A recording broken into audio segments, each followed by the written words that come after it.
سید الایام ہے جو اللہ پاک نے ہمیں دن نصیب فرمایا ہے، رحمتوں سے، برکتوں سے، مغفرتوں سے بھرا دن ہے۔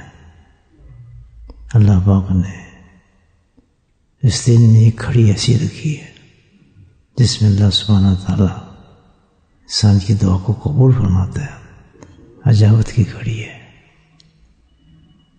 اس دن کی بہترین عبادت اللہ نے وہ فرمائی ہے جس میں خود بھی شامل ہوتا ہے، ان اللہ ملائکتہ یصلون علی النبی۔ نہ وہ نماز پڑھتا ہے، نہ وہ روزہ رکھتا ہے، نہ وہ حج کرتا ہے، نہ زکوٰۃ دیتا ہے، لیکن درود پڑھتا ہے، فرشتے بھی پڑھتے ہیں، اور ہمیں بھی کہتا ہے تم بھی اس پر درود بھیجو۔ ہمارے درود سے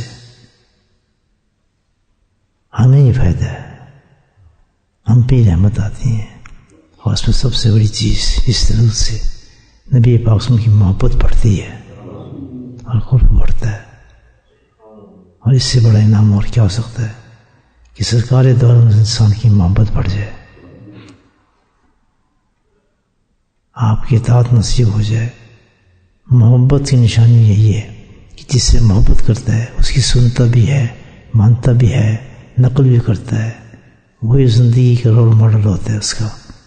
یہ بڑی نشانی ہے، ہر چیز میں فخر محسوس کرتا ہے، اس کی نقل کرنے میں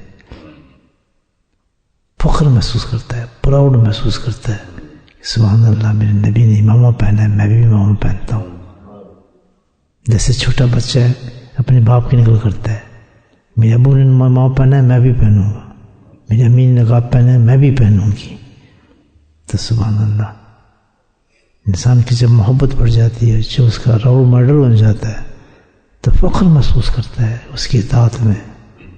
لیکن یہ سب درجہ جس قدر محبت ہوتی ہے اس قدر نصیب ہوتا ہے، جس قدر محبت میں کمی ہوگی اسی قدر اطاعت میں بھی کمی ہوگی۔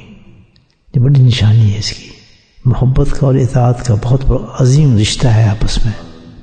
نبی اللہ نے فرمایا کہ جو میری اطاعت کرتا ہے وہ مجھ سے محبت کرتا ہے، جو مجھ سے محبت کرتا ہے اللہ کہتا ہے میں اپنے ساتھ اس کو جنت میں لے کر جاؤں گا۔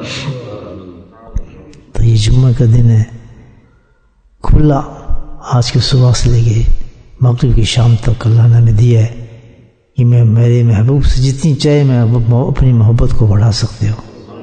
وہ کس طریقے سے کہ تمہیں میں اجازت دیتا ہوں کہ آؤ تم بھی درود میں شامل ہو جاؤ۔ اس دن تو سورج نکل رہا ہے، دھوپ پھیل رہی ہے، الحمدللہ اللہ نے ذکر کرنے کی توفیق دی ہے۔ سب مل کے پیارے آقا پہ درود شریف کو ورد فرماتے ہیں انشاءاللہ۔ جہر آواز میں آپ بھی درود پڑھ لیں الحمدللہ۔